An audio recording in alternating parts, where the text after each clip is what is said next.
চলুন একটি মজার ম্যাথ দেখা যাক। এখানে আমরা দেখতে পাচ্ছি ২ টি বিল্ডিং রয়েছে পাশাপাশি। বিল্ডিং ২ টির মধ্যে ডিসট্যান্স রয়েছে, সেটি ধরে অজানা একটি মান, সেটা হচ্ছে x মিটার এবং বড় বিল্ডিংটির উচ্চতা দেওয়া আছে ৩০ মিটার, কিন্তু ছোট বিল্ডিংটির উচ্চতা অজানা। আর ২ টি ইনফরমেশন দেয়া আছে, সেটি হলো ছোট বিল্ডিং এর চূড়া থেকে বড় বিল্ডিং এর নিচ অব্দি যে একটা রেখা তৈরি হয়েছে সেটার অ্যাঙ্গেল হচ্ছে 30 ডিগ্রি এবং বড় বিল্ডিংটির চূড়া থেকে ছোট বিল্ডিংটির নিচ অব্দি যে অ্যাঙ্গেল তৈরি হয়েছে সেটা হচ্ছে 60 ডিগ্রি। তো আমাদেরকে বের করতে হবে বিল্ডিং দুইটার ডিস্টেন্স।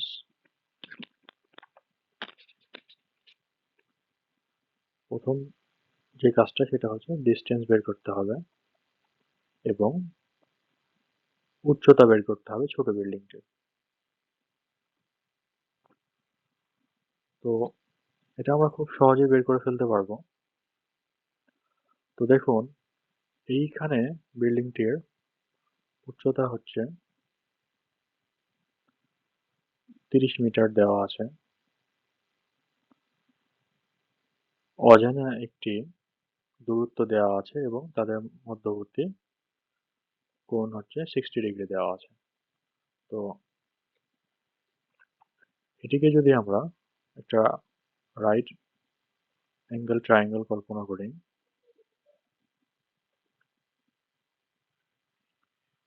তাহলে দেখুন এটার উচ্চতা হচ্ছে 30 মিটার, এটা হচ্ছে 90 ডিগ্রি এবং এই কোণটা হচ্ছে 60 ডিগ্রি।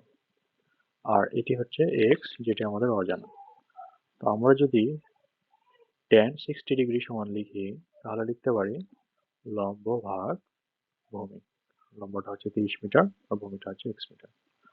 তো tan 60 ডিগ্রির মান হচ্ছে √/3। এটা সমান লিখতে পারি এটা।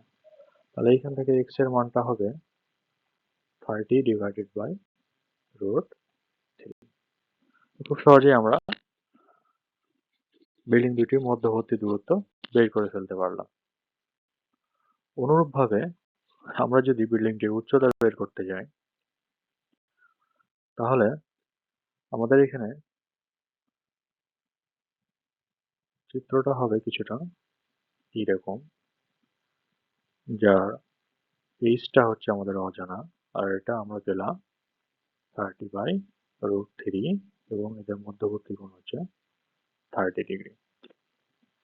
তাহলে এখানেও যদি আমরা tan 30 ডিগ্রি সমান লিখতে যাই, তাহলে পাবো লম্ব ভাগ ভূমি।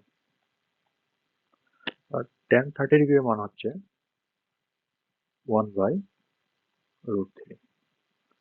তাহলে এটাকে যদি আমরা একটু সাজিয়ে লিখি, √3 ইন্টু h ডিভাইডেড বাই 30, তাহলে আমরা লিখতে পারি ক্রস মাল্টিপ্লিকেশন করলে 30 সমান 3h, তাহলে h সমান হবে 30/3 সমান 10 মিটার। তাহলে এই ছিল আমাদের সুন্দর একটি ম্যাথ। তো বিল্ডিং দুটার উচ্চতা ফাইনালি আমরা পেলাম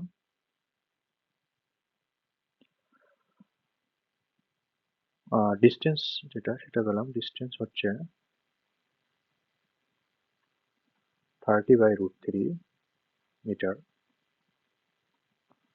আর ছোট বিল্ডিংটার হাইট পেলাম আমরা 10 মিটার। সবাইকে ধন্যবাদ।